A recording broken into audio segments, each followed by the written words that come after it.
Unit 1, Exam Time. Chapter 1, For Better Grades, Use Your Brain. Page 13. For better grades, use your brain.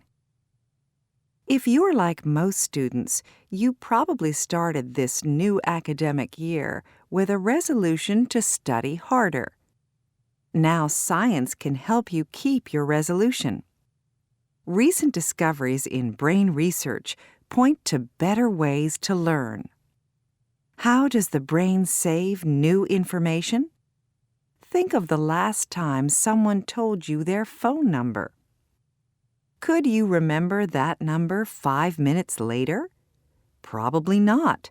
That's because it was in your short-term memory. Our memory actually has 3 components. Sensory memory takes in information from our 5 senses and is stored for just a few seconds while our brain processes it. Short-term memory works like a holding area for new information. That's where you keep the phone number while you dial it.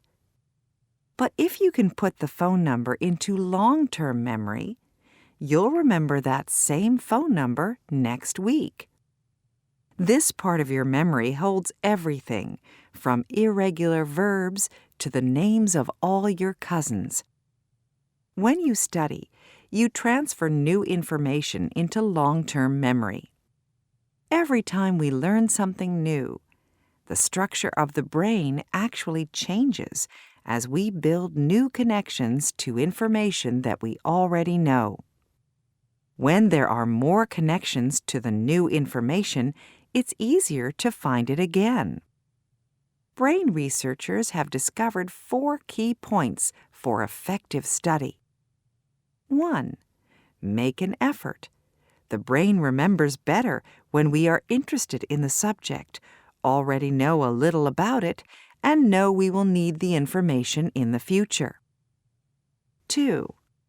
Find the most important information and organize it.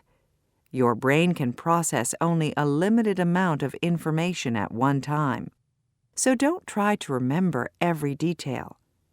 When studying a textbook, look for titles, headings, and illustrations to show you the main ideas.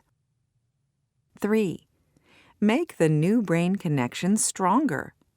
One technique is to recite the ideas out loud in your own words. This is the most powerful way to transfer information from short-term to long-term memory. Another method is drawing a picture of the information to activate the visual part of the brain. 4. Give the new material time to soak in. Your brain has to build new physical connections. For this reason, it's better to study for several short sessions than one long one. And cramming the night before a big test doesn't help. By understanding how the brain works and following these 4 tips, you can make this your most successful academic year ever.